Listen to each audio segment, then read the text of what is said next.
Hello guys, आप सबका हमारे चैनल वन विजन साइंस में स्वागत है। और आज की इस टॉपिक क्लास में हम प्रथम कोटि की अभिक्रियाएं या फर्स्ट ऑर्डर रिएक्शन के बारे में स्टडी करेंगे। तो जनरली फर्स्ट ऑर्डर रिएक्शंस होती क्या है?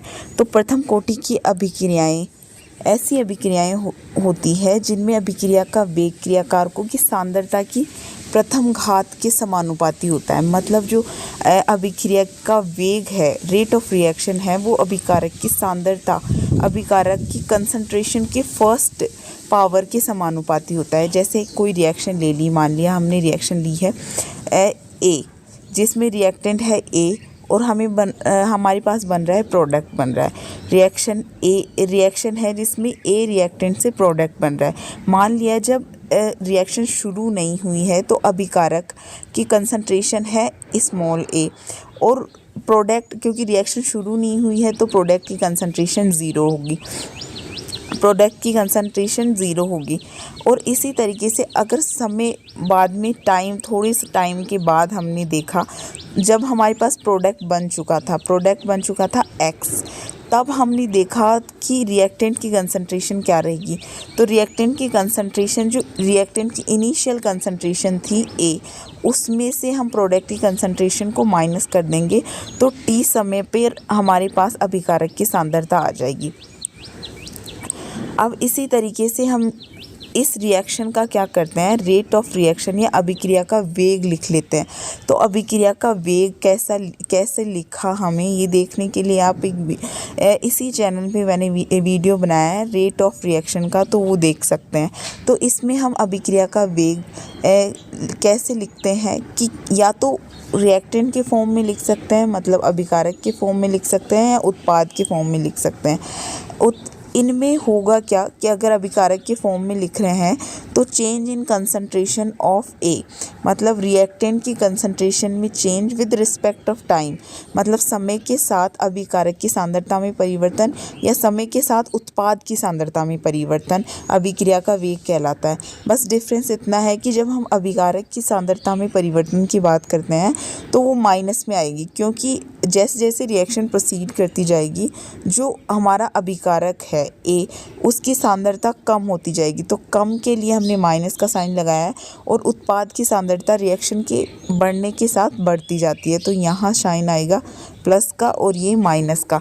तो हम जानते हैं कि अभिकारक या उत्पाद दोनों में से किसी के फॉर्म में अगर हम रेट ऑफ रिएक्शन लिखें तो वो रेट ऑफ रिएक्शन या अभिक्रिया का वेग क्रियाकारक, मतलब जो हमारे रिएक्टेंट है उसकी प्रारंभिक या अभिकारक की सांद्रता के समानुपाती होता है। यह है समानुपाती का चिन्ह।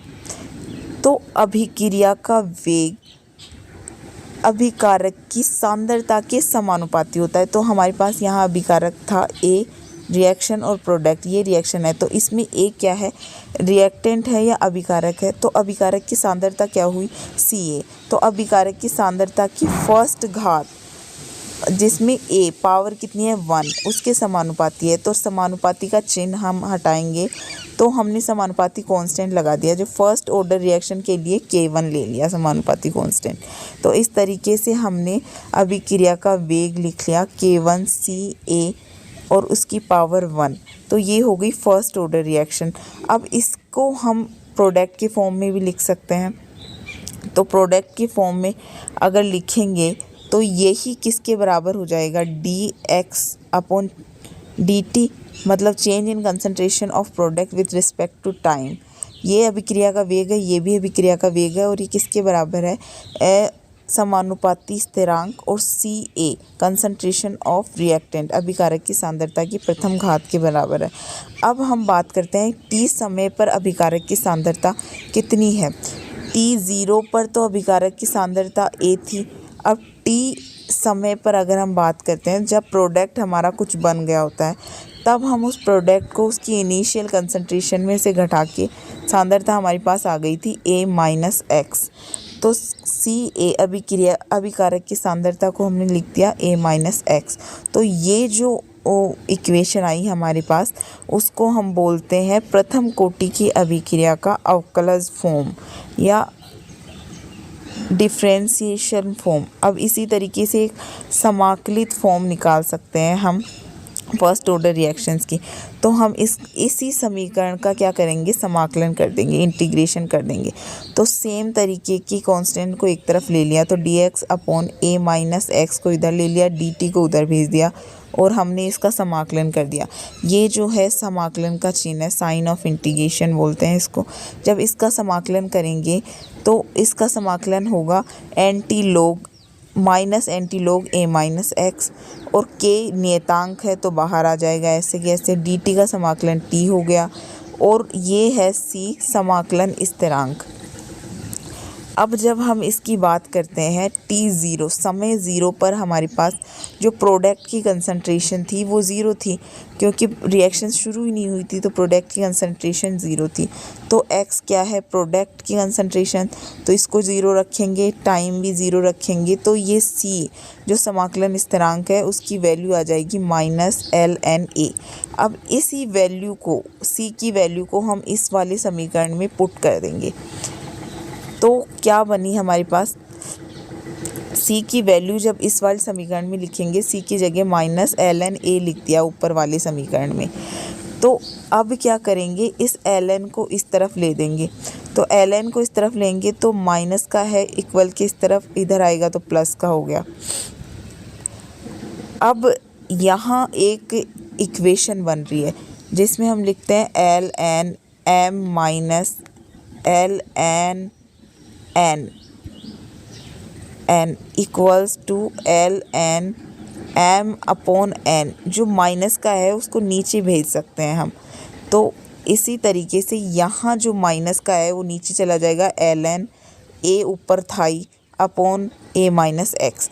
जैसे ही ये माइनस का नीचे जाएगा ये प्लस में हो जाएगा, इक्वल्स टू ये बच गया k1t। ये क्या है, एंटी लॉग है। जब एंटी लॉग को हम लॉग में कन्वर्ट करते हैं तो ये मल्टीप्लाई हो जाता है 2.303 से, 303 से मल्टीप्लाई होके ये लॉग में कन्वर्ट हो जाता है। अब हमें एक कांस्टेंट या रेट कांस्टेंट या वेग नियतांक की वैल्यू निकालनी है। तो t को इस तरफ भेज देंगे, इधर मल्टीप्लाई में है, इधर आएगा तो डिवाइड में हो जाएगा। इस तरीके से हमारे पास एक इक्वेशन बन के आई जिसमें k1 2.303 upon t log a upon a minus x. इसी को हम फर्स्ट ऑर्डर रिएक्शंस के लिए काइनेटिक इक्वेशन या गतिक समीकरण या समाकलित वेग समीकरण कहते हैं। तो ये वाली इक्वेशन बहुत इम्पॉर्टेंट है, एग्ज़ाम में इस इक्वेशन को डिराइव करना पूछ सकता है और ये कॉम्पिटिटिव एग्ज़ाम्स में इससे न्यूमेरिकल पूछे जा सकते हैं। So thank you so much guys for watching. अगर आपको समझ आ रहा है तो प्लीज़ लाइक करें, शेयर करें, सब्सक्राइब करें।